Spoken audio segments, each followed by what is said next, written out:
तो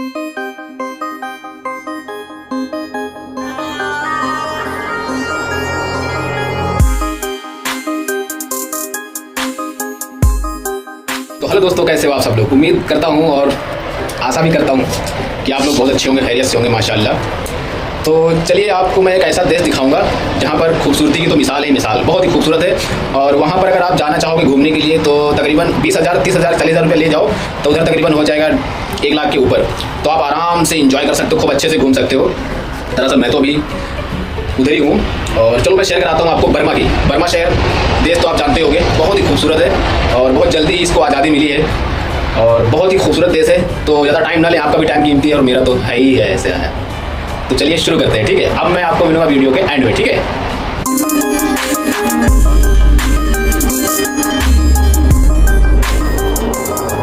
से कोई 4.5 महीने बाद बरतानिया से आज़ादी पाने वाला मुल्क बर्मा, जिसे आजकल म्यांमार के नाम से बुलाया जाता है, ममलकत बरतानिया से सन 1948 में सबसे पहले आज़ादी पाने वाला मुल्क था।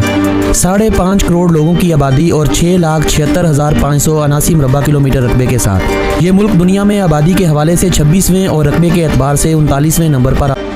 हाँ भैया, यहाँ तक वीडियो देखत आए गए हो तो भैया चैनल का सब्सक्राइब कर दो, यहाँ पर बटन है, ठीक है। आने वाला बड़ा मुल्क माना जाता है। Bangladesh, India, China, Laos, Thailand और बहेरा हिंद के दरमियान बसा ये मुल्क दुनिया के उन मुल्कों में से एक है जिसे आज के जदीद दौर में भी मिलिट्री जनता कंट्रोल करती है।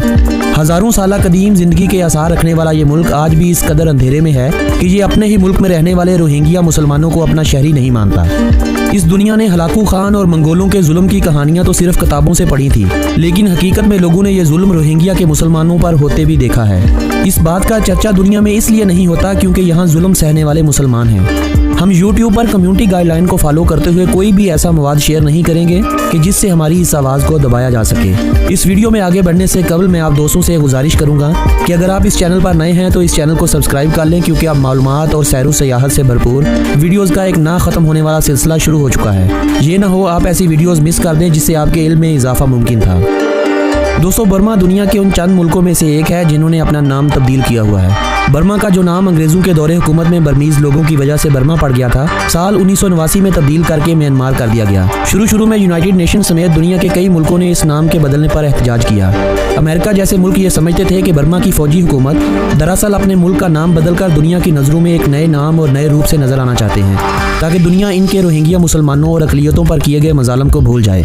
लेकिन वक्त गुजरने के साथ साथ म्यांमार बर्मा का नया नाम तो हो गया, लेकिन आज भी अखबारात और किताबों में म्यांमार को बर्मा ही लिखा और पुकारा जाता है। इस मुल्क का मुकम्मल नाम Republic of the union of Myanmar है। दोस्तों, बर्मा ने ना सिर्फ अपने मुल्क का नाम तब्दील किया बल्कि अपने दारुल हुकूमत का नाम भी रंगून से तब्दील करके यांगून कर दिया था। और फिर साल 2005 में एक फौजी परेड की तकरीब के दौरान मुल्क के नए दारुल हुकूमत का नाम सामने आया और तब से एक प्लान्ड सिटी नेपादाओ इस मुल्क का दारुल हुकूमत है। बर्मा का यह नया दारुल हुकूमत दुनिया के अजीब शहरों में से एक शहर है। इस शहर पर अरबों डॉलर की सरमायाकारी है। एक शहर जो लंदन से 6 गुना बड़ा है, 32 लेन हाईवे और 10 पार्क और इंतहाई खूबसूरत लैंडमार्क होने के बावजूद ये शहर सिर्फ 10 लाख लोगों की आबादी रखता है। इस शहर के पार्क, सड़कें वीरानी का मंजर पेश करती हैं। यहाँ पहुंचकर आपको ऐसा महसूस होता है जैसे आप किसी असेब ज़दा शहर में आ गए हों। सैकड़ों लग्जरी होटल होने के बावजूद इस शहर में सयाहों की इतनी कमी है कि ज़्यादातर होटलों के कई कमरे ऐसे हैं जिन्हें आज तक भी किसी ने बुक नहीं किया। दोस्तों, इस मुल्क में इलेक्शन तो होते हैं, डेमोक्रेसी तो है, लेकिन सिर्फ दुनिया को दिखाने के लिए। इस मुल्क का हाल तकरीबन पाकिस्तान से मिलता जुलता ही है। जिस तरह पाकिस्तान में पहले 3 दहाइयों तक मिलिट्री रूल रहा है और आज भी किसी न किसी रूप में यहाँ मिलिट्री जनता ही मुल्क को कंट्रोल करती है। बर्मा ने पहले तो अपनी आज़ादी के बाद यहाँ खाना जंगी देखी और फिर साल 1960 से साल 2011 तक यहाँ किसी न किसी शक्ल में मार्शल लॉ ही लगा रहा। साल 2011 से सिविलियन हुकूमत आई तो इसके इख्तियारात को महदूद कर दिया गया। 109 फौजियों की मौत का इल्ज़ाम रोहिंग्या के मुसलमानों पर लगाकर फौज ने मुसलमानों की वो नस्लकशी की कि लाखों की तादाद में लोग इस मुल्क को छोड़कर चले गए। लगभग 1,80,000 लोग फौज के हाथों मारे गए। 10 लाख से ज़ायद लोग हिजरत करके पाकिस्तान, बांग्लादेश, थाईलैंड और सऊदी अरब जैसे मुल्कों में मुंतकिल हो गए। गाँव के गाँव, बस्तियों की बस्तियाँ जला दी गईं। इंसानी तारीख में इतना जुल्म शायद हलाकू खान या हिटलर ने भी ना किया हो जितना बर्मा की फ़ौज ने मासूम बेगुनाह लोगों पर किया था। बर्मा की सिविलियन लीडर आंग सान सूची, जो कि फ़ौज के इख्तियारात को कम करना चाहती थी और इन लोगों को बर्मा की शहरियत देने के हक में थी, इसको साल 2021 में हटाकर मुकम्मल इख्तियार फौजी हुकूमत को मुंतकिल कर दिए गए और एक पपट हुकूमत बना दी गई। एक ऐसी हुकूमत जिसको लाने में अवाम के वोट की ताकत नहीं बल्कि डंडे वालों की हलाशेरी शामिल थी। दोस्तों, इस मुल्क की अगर मज़ाहब की बात की जाए तो ये दुनिया के उन चंद मुल्कों में से एक है जहां बुद्धिज़्म के मानने वाले अक्सरियत में आबाद हैं। इस मुल्क की 89% आबादी बुद्धिज़्म को फॉलो करती है और यही इस मुल्क का सरकारी मज़हब भी है। 6% यहाँ क्रिश्चियन और लगभग 5% यहाँ मुसलमान आबाद हैं। ये एक ऐसा मुल्क है जो बुद्धिज़्म के फ़रोग के लिए ज़्यादा से ज़्यादा इकदाम उठाता है। अपने मज़हब के फ़रोग के लिए इस मुल्क में फ्री तालीमी अदारे कायम हैं। गाँव-गाँव, शहर-शहर इनके मंदिर कायम हैं जहाँ पर मौजूद मोंक बुद्धिज़्म की इशाअत करते हैं। 1526 में पानीपत की लड़ाई से वजूद में आने वाली मुगलिया सल्तनत के आखिरी और 20वें बादशाह बहादुर शाह जफ़र को 1857 की जंग आज़ादी के बाद हिंदुस्तान से जला वतन करके बर्मा भेज दिया गया था, जहां उनको जेल में डाल दिया गया था और असीरी की ज़िंदगी में उन्होंने अपनी जान आफरीन के सुपुर्द कर दी और बर्मा के शहर यंगून में इनको दफना दिया गया। बर्मा में इस्तेमाल होने वाली करेंसी को कयाद कहा जाता है। 1 पाकिस्तानी रुपयों के बदले 7.5 कयाद हासिल किए जाते हैं। इस मुल्क की करेंसी तो कमज़ोर है, लेकिन इस हिसाब से अगर इस मुल्क में महंगाई को देखा जाए तो इतनी महंगाई नहीं है। इस बात का अंदाज़ा आप यूँ लगा लें कि एक वक्त का खाना आप 1 से 150 रुपयों में आसानी से खा सकते हैं, लेकिन अगर आप पाकिस्तानी या इंडियन रेस्टोरेंट ढूंढें तब खाना आपको लगभग 2000 रुपये तक चला जाएगा। रात रहने के लिए यहाँ होटल $5 से $15 में बआसानी मिल जाता है। पाकिस्तानियों के लिए इस मुल्क का वीज़ा लेना भी बहुत आसान है। आप म्यांमार की सरकारी वेबसाइट पर जाकर आसानी से $50 वीज़ा फ़ीस अदा करके म्यांमार का ई-वीज़ा ले सकते हैं। दोस्तों, म्यांमार दुनिया का एक ऐसा मुल्क है जहां सयाहों के लिए सबसे ज़्यादा पाबंदियां हैं। आप इस मुल्क के बहुत से ऐसे हिस्से हैं जहां हुकूमती इजाज़त के बगैर सफ़र नहीं कर सकते। इस मुल्क के किसी भी गांव में आप टेंट नहीं लगा सकते क्योंकि ये कानूनन जुर्म है। अगर आप बजट ट्रैवलर हैं तो बजाय कैंप लगाने के आप इनके मंदिरों में जाकर रात रुकने का कहें तो वहाँ आपको आसानी से रहाइश मिल जाएगी और वो भी फ्री। गेंद बाल इस मुल्क का कौमी और सकाफती खेल है। आजकल ये लोग कपड़े और धागों से बनी हुई गेंद की बजाय फुटबॉल का इस्तेमाल करते हैं। इस खेल में 6 लोग एक सर्कल में खड़े होकर फुटबॉल के साथ जिगलिंग करते हैं। पादोक ट्री इस मुल्क का कौमी दरख्त है और इस दरख्त के फूल को इस मुल्क के कौमी फूल होने का एजाज़ हासिल है। ग्रीन पी फाउल इस मुल्क का कौमी जानवर है और ग्रे पीकॉक को इस मुल्क का कौमी परिंदा तस्वर किया जाता है। इस मुल्क के मर्द हो या औरतें, सबसे ज़्यादा लोग ये लुंगी पहनना पसंद करते हैं। इस मुल्क की एवरेज आबादी 28 से 30 साल है, यानी इस मुल्क को आप जवानों का मुल्क भी कह सकते हैं। और लुंगी इनके कल्चर में इस कदर बसी हुई है कि आज के जदीद दौर में भी बूढ़े हों या जवान हों, लुंगी बड़े शौक से पहनते हैं। इस मुल्क में 8 बड़े दरिया बहते हैं और इन दरियाओं में से ही इस मुल्क की खेती होती है। समुंदर के किनारे बसा होने की वजह से इस मुल्क के जनूबी साहिल पर लगभग 800 छोटे बड़े जजीरे इस मुल्क की मलकियत में हैं। लाइबेरिया और अमेरिका के बाद म्यांमार इस दुनिया का शायद तीसरा ऐसा मुल्क हो जहां पर आज भी वज़न को किलो की बजाय पाउंड और फासले को किलोमीटर की बजाय इंचज़ में नापा जाता है।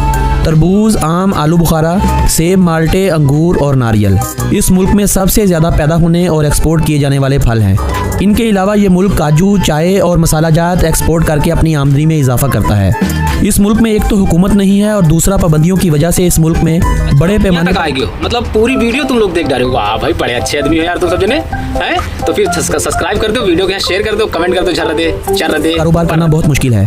कोई भी काम करना हो, कोई भी लाइसेंस बनवाना हो, आपको लाइसेंस देने वाले आर्मी के लोग होंगे, जहां लाइसेंस फीस के साथ साथ रिश्वत लेना मामूली बात है। पैसे वाले लोग उन मुल्कों का रुख करते हैं जहां सरमायाकारी के साथ उन्हें तहफ़्फ़ुज़ भी हासिल होता है। यही वजह है कि इस मुल्क में फीकस मजमूई आमदनी $1000 से भी नीचे है। इस मुल्क की 40% आबादी काश्तकारी के शोबे से मुंसलिक है।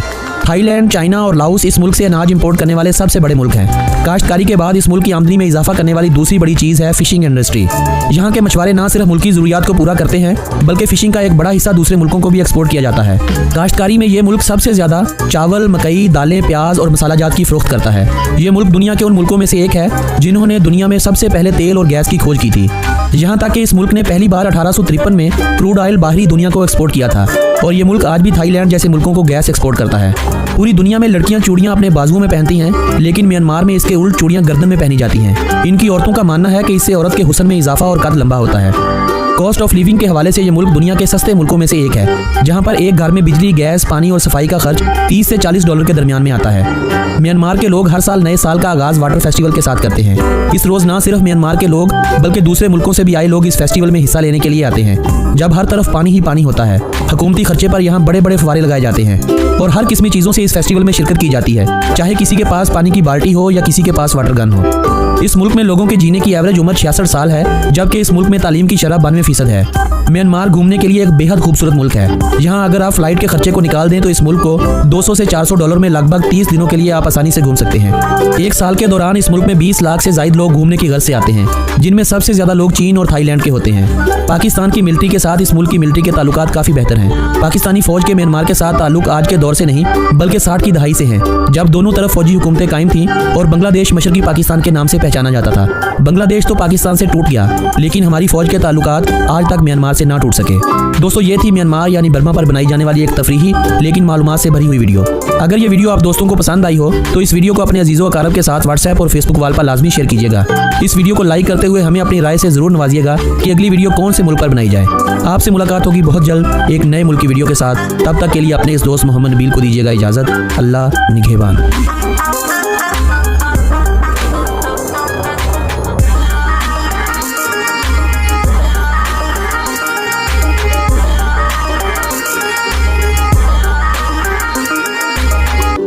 तो दोस्तों, ये वीडियो कैसा लगा आपको देख के? वीडियो कैसा लगा आप लोग को देख के? ये अगर वीडियो अच्छा लगा हो तो चैनल को सब्सक्राइब कर देना, यहाँ पर लाल कलर का बटन है, और लाइक भी कर देना और वीडियो को शेयर भी कर देना।